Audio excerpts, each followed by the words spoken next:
जिंदाबाद जेसीटीयू जिंदाबाद उनकी ಅವಧಿ ಹೆಚ್ಚಳವನ್ನು ಹಿಂಪಡೆಯಿರಿ ಅಮರವಾಗಲಿ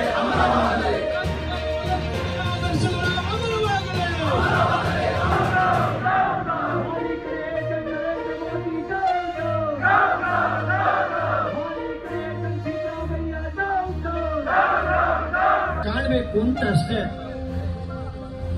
ಜೆಸಿಟಿಯು ಜಿಂದಾಬಾದ್, ರೈತ ಕಾರ್ಮಿಕರಿಗೆ ಜಯವಾಗಲಿ, ರೈತ ಕಾನೂನು ಜನಪರ ಹೋರಾಟಕ್ಕೆ ಜಯವಾಗಲಿ, ರೈತ ಕಾರ್ಮಿಕರ ದೇಶ ಪ್ರೇಮಿ ಹೋರಾಟಕ್ಕೆ ಜಯವಾಗಲಿ.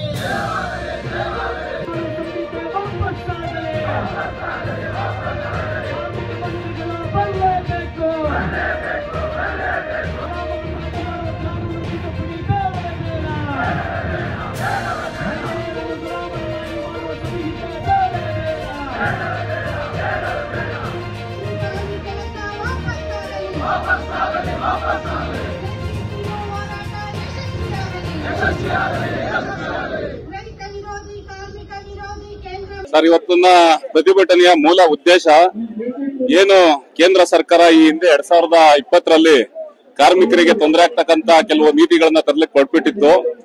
ಈಸಿ ಆಫ್ ಡೂಯಿಂಗ್ ಬಿಸ್ನೆಸ್ ಅನ್ನೋ ಹೆಸರಲ್ಲಿ ಅವರು ಕೆಲವೊಂದು ಕಾರ್ಮಿಕ ಕಾನೂನುಗಳನ್ನ ಚೇಂಜ್ ಮಾಡಿ ಮಾಲೀಕರುಗಳಿಗೆ ಮತ್ತೆ ಬಂಡವಾಳಶಾಹಿಗಳಿಗೆ ಅನುಕೂಲವಾದಂತ ಕೆಲವು ನೀತಿಗಳನ್ನ ತಂದಿದ್ರು.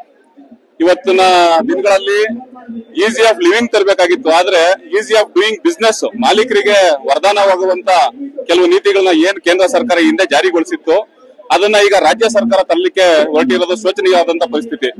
ಇವತ್ತು ಕೆಲಸದ ಅವಧಿಯನ್ನ ಏನು 10 ಗಂಟೆಗೆ ಏರ್ಸ್ಲಿಕ್ಕೆ 10ರಿಂದ 12 ಗಂಟೆ, ಇವತ್ತು 8 ಗಂಟೆ ದುಡಿಯೋದನ್ನೇ ಇವತ್ತಿನ ದೈನಂದಿನ ಜೀವನದಲ್ಲಿ ಮತ್ತೆ ಇವತ್ತಿನ ಜೀವನ ಶೈಲಿಯಲ್ಲಿ 8 ಗಂಟೆ ದುಡಿಯೋದೇ ಒಂದು ದೊಡ್ಡ ಕಷ್ಟವಾದಂತ ಪರಿಸ್ಥಿತಿಯಲ್ಲಿ 10 ಗಂಟೆ 12 ಗಂಟೆ ದುಡಿಬೇಕು ಅನ್ನೋದು ಒಂದು ಮಾಲೀಕರಿಗೆ ಲಾಭ ತರ್ತಕ್ಕಂತ ಒಂದು ಉದ್ದೇಶದಿಂದ ಈ ನೀತಿಯನ್ನ ತರಲಿಕ್ಕೆ ಹೊರಟಿರೋದನ್ನ ನಾವು ಸಿಐಟಿಯು ಮತ್ತೆ ಜೆಸಿಟಿ ವತಿಯಿಂದ ಖಂಡನೀಯಿಸಿ ಈ ಒಂದು ಹೋರಾಟನ ಕೈಗೊಂಡಿರ್ತಕ್ಕಂಥದ್ದು. ಜೊತೆಗೆ ಏನು ಮಹಿಳೆಯರಿಗೆ ರಾತ್ರಿ ಪಾಳಿ ಮಾಡ್ತಕ್ಕಂಥದ್ದು, ಆಮೇಲೆ ಏನು ಇವತ್ತು ಹೋರಾಟಗಳನ್ನ ಕಾರ್ಮಿಕರು ಈ ಹಿಂದೆ 14 ದಿನ ಮುಂಚೆ ನೋಟಿಸ್ ಕೊಟ್ಟು ಏನು ಹೋರಾಟಕ್ಕೆ ಹೋಗ್ಬೋದಾಗಿತ್ತು, ಇದನ್ನ 90 ದಿನಗಳಿಗೆ ಏರಿಸಿರ್ತಕ್ಕಂಥದ್ದು. ಅಂದ್ರೆ ಕಾರ್ಮಿಕರು ಹೋರಾಟ ಮಾಡುವಂತ ಪರಿಸ್ಥಿತಿನೂ ಸುಧಾ ಇರಬಾರ್ದು ಅನ್ನೋ ಒಂದು ಈ ಪ್ರಜಾಪ್ರಭುತ್ವದ ಹಕ್ಕಲ್ಲಿ ಇವತ್ತೆಲ್ಲ ಕಾರ್ಮಿಕರನ್ನ ಬರೀ ಜೀತ ಪದ್ಧತಿಯಲ್ಲಿ ದುಡಿಸ್ಬೇಕು ಅನ್ನೋ ಒಂದು ಉದ್ದೇಶದಿಂದ ಈ ಕಾರ್ಮಿಕರಿಗೆ ಒಂಥರ ಮರಣನೇ ತಂದಂಗೆ ಅಂತ ಒಂದು ಕೆಲವು ಕಾನೂನುಗಳು ಇದು.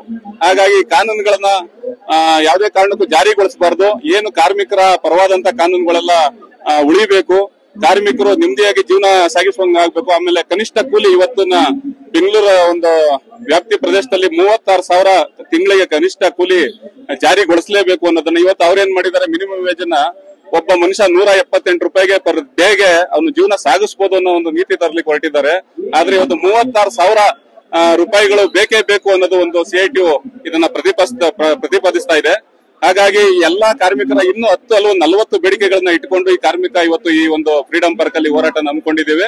ಹಾಗೂ ಈ ಹೋರಾಟಕ್ಕೆ ಮಾನ್ಯ ಮುಖ್ಯಮಂತ್ರಿಗಳು ಮತ್ತೆ ಕಾರ್ಮಿಕ ಸಚಿವರು ಬಂದು ಇಲ್ಲಿ ನಮ್ಮೆಲ್ಲಾ ಬೇಡಿಕೆಗಳನ್ನ ಈಡೇರಿಸಲೇಬೇಕಂತ ಹೇಳ್ತಾ ಈ ಒಂದು ಹೋರಾಟನ ನಾವು ಯಶಸ್ವಿ ಮಾಡ್ತೀವಿ ಅಂತ ಹೇಳಿಕ್ಕೆ ಇಷ್ಟಪಡ್ತೀವಿ.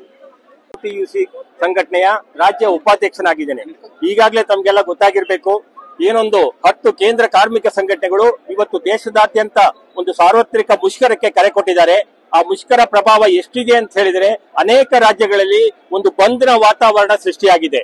ಬಿಹಾರ್ ಇರ್ಬೋದು, ಬಂಗಾಳ ಇರ್ಬೋದು, ಕೇರಳ ಇರ್ಬೋದು, ತಮಿಳುನಾಡು ಇರ್ಬೋದು, ಅನೇಕ ರಾಜ್ಯಗಳಲ್ಲಿ ಬಂದಿನ ವಾತಾವರಣ ಸೃಷ್ಟಿಯಾಗಿದೆ. ಇದು ಏನ್ ತೋರಿಸುತ್ತೆ ಅಂತ ಹೇಳಿದ್ರೆ ಕೇಂದ್ರ ಸರ್ಕಾರದ ಕಾರ್ಮಿಕ ವಿರೋಧ ನೀತಿಗಳು ಜನಸಾಮಾನ್ಯರನ್ನ ಎಷ್ಟು ಮಟ್ಟಿಗೆ ತಟ್ತಾ ಇದೆ ಅನ್ನೋ ಒಂದು ಅಂಶ ಇವತ್ತು ಕಾಣಿಸ್ತಾ ಇದೆ.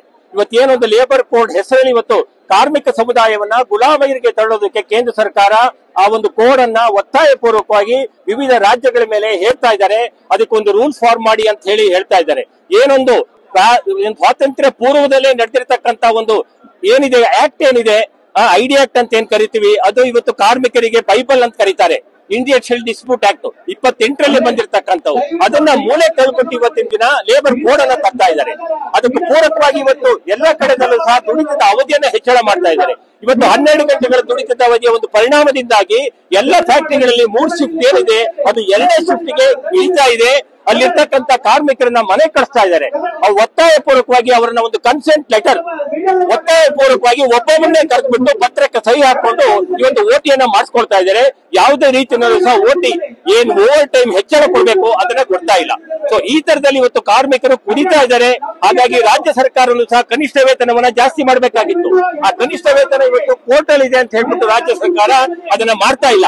ಇತ್ತೀಚೆಗೆ ನಮ್ಮ ಮಾನ್ಯ DCM ಸಾಹೇಬರು ಕನಿಷ್ಠ ವೇತನವನ್ನ ನಾವು ಜಾಸ್ತಿ ಮಾಡೋದಿಲ್ಲ ಅಂತ ಹೇಳ್ಬಿಟ್ಟು ಮಾಲೀಕರ ಒಂದು ಸಭೆಯಲ್ಲಿ ಹೇಳಿದ್ದಾರೆ. ಅದು ಎಲ್ಲದೂ ಸಹ ನಮಗೆ ಆಘಾತವನ್ನು ಉಂಟು ಮಾಡಿದೆ. ಹಾಗಾಗಿ ಇವತ್ತು ನಮ್ಮ ಬೆಂಗಳೂರಿನ ಫ್ರೀಡಂ ಪಾರ್ಕ್ ನಲ್ಲಿ ಸಾವಿರಾರು ಜನ, ಏನಿಲ್ಲ ಅಂದ್ರೂ 8,000ಕ್ಕೂ ಹೆಚ್ಚು ಜನ ಕಾರ್ಮಿಕರು ಇವತ್ತು ಈ ಒಂದು ಪ್ರತಿಭಟನೆಯಲ್ಲಿ ಭಾಗವಹಿಸ್ತಾ ಇದ್ದಾರೆ. ಇದೊಂದು ಯಶಸ್ವಿ ಮುಷ್ಕರವಾಗಿ ಇವತ್ತು ರಾಜ್ಯದಲ್ಲಿ ಹೊರಹೊಮ್ಮತಾ ಇದೆ.